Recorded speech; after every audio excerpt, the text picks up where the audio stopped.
In an effort to fight crime in the province of Gauteng, the provincial government is set to gain access to a network of closed-circuit television cameras. Now, these are owned and operated by a private security provider, and it's hoped they will assist in response to crime incidents, as well as potentially preventing some of the acts that we continue to see of criminality in some parts of the province. Let's find out now how all of it is going to work and how it's likely to all unfold. We are speaking now to Panyaza Lesufi, who is the Premier of Gauteng. Premier, thank you so much for your time. Let's just start with these cameras at the moment. Do we have any, and these ones that you're gaining access to, are they already installed? How is it all going to work? Thank you so much, Romy. Yes, indeed. Yesterday we officially switched them off. That's 6,900 or almost 7,000. They're joining a list of many other cameras that we've already secured. For example, we've secured almost 400 cameras from Sandra. Sandra, they have their own cameras across all the highways in Gauteng. We also have almost 4,000 cameras that are coming from municipalities. We've got various municipalities that have their own CCTV, so we've requested them to also deposit them so that we can have one integrated system that can monitor all these particular cameras. So we're quite excited that hovering around 15,000 or so cameras across Gauteng. Our mission is to increase that and ensure that also in the townships, informal settlements and hostels, we also have additional cameras. There must be no part of Gauteng that cannot be monitored because of the high level of crimes. And we really believe this investment will go a long way in assisting us to fight crime. So currently, where are they? All over. If you move around the freeways, you'll see them. If you move around the suburbs, you'll see them. If you see something tall, round, with a series of cameras around that pole, those are the cameras we're referring to. Okay, and let's then talk about, the fact that you are now saying you want one integrated system in order to be able then to monitor it. Is it going to be stationed at a command center? Yes, we are building one command center, and it will have 3 sub-command centers. For example, we want also to institutionalize what we call is disaster management. We live in an era where there are a lot of natural disasters. People go missing when there is a storm, or we've got earthquakes, or we've got sinkholes. So we are putting an integrated command center at the national level, but at sub-municipal level, we'll also have 3 command centers. Sandra already have 1, so we're going to continue with that one. We'll put additional people with Sandra's command center. And Vumakem have their own command center. We'll keep that command center, just that we'll share the feed. And then the third one is the one that are coming from municipalities. Johannesburg is 1, and other municipalities, they also have their command center. So we'll keep those one. But all of them will then feed to the super command center, which is the one that we are concluding as the provincial government. So let's talk about the monitoring then, because that's where the critical aspect of all of this is going to be. Who then monitors them to ensure that there's either prevention or, active response if they are spotting something amiss or they see someone loitering around? And it's a question that even our viewers are partaking in tonight, and they're saying, who is monitoring all of this to make sure that they work adequately and they fulfill that particular mandate? The monitoring is at high level. It's the first technology that we have in our country.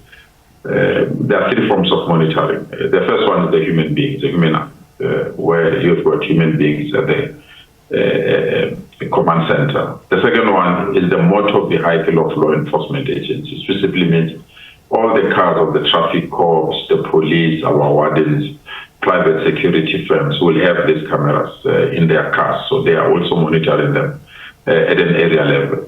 Thirdly is what we call artificial intelligence that is installed. And we can program that artificial intelligence to look for example, commotion.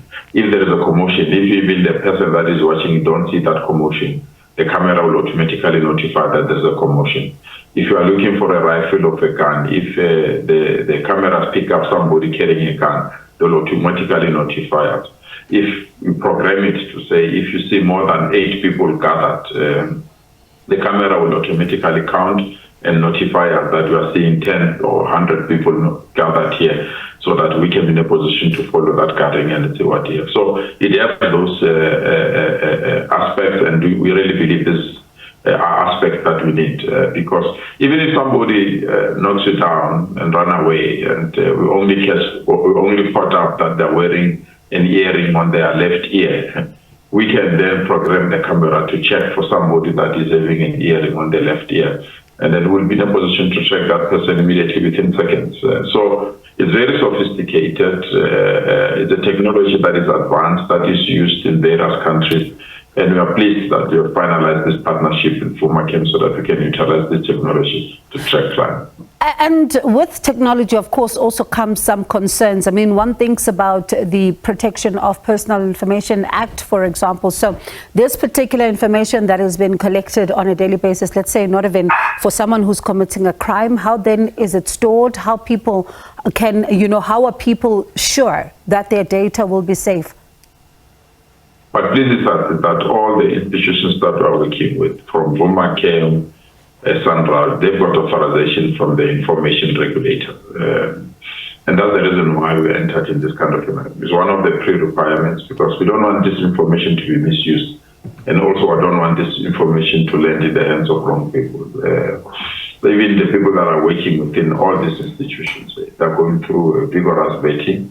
And we also monitor how they manage this information as well, because they can't do favors for their friends. Say, a friend of X didn't sleep at home yesterday, so you want to check from the camera whether we can track a friend. No. It doesn't work that way. So we've got all the necessary systems. But we've also improved it with three important things, because to put this kind of investment, there are three things that will happen. One is vandalism. People can come and vandalize the cameras, because they know the cameras are now becoming things that will protect us from their activity. So the system is installed in a manner that any tampering is automatically picked up 2 meters before the person even approaches the pole. The second aspect of it is that we also put what we really believe is an anti-jamming, because there are some people, for them to do silly things, they will jam the camera, so that by the time they commit the crime, either the cameras are not functional. So we put that system that protects against jamming. The third area is the nature of our country. We've got load shedding, and therefore we don't want, when there is load shedding, the cameras are not functional. So we've put up backup batteries, and also put up solar panels in case the backup batteries run out of time. So those are the three things that we've put as well to strengthen this investment. We've been working around this thing for almost 13 months now. We're quite excited that we launched it yesterday. We're bringing 2 additional things. It's panic buttons. So if you have a smartphone now, you download, you can even do that. We go to an app store now. You download the GPG panic button. If you need an ambulance, or you need fire cars, or you need police, or you need medical assistance from a doctor, you press that panic button. It's linked to our cameras. By the time we come to you, we know the nature of assistance you need from us. If you have been marked, we know what we need to bring. If you have been attacked or raped, or we know what to bring, and all of that. So we are going to use the technology to push back crime. Crime in our province is completely out of control, Bongi. Crime in our province is making us to live as if our houses are our own jails. And we need to reclaim our lives, and we need to reclaim this province so that we can attract investment. There are many people that want to come to our province. They can't, purely because of the statistics that we have of crime. We are the crime capital of the country, so we need to do something. We can't continue with the old way. And I know people will criticize us, but it's better to try something new rather than continue with the old order, where a woman is raped every 17 seconds and somebody is murdered every day. We can't continue with that aspect.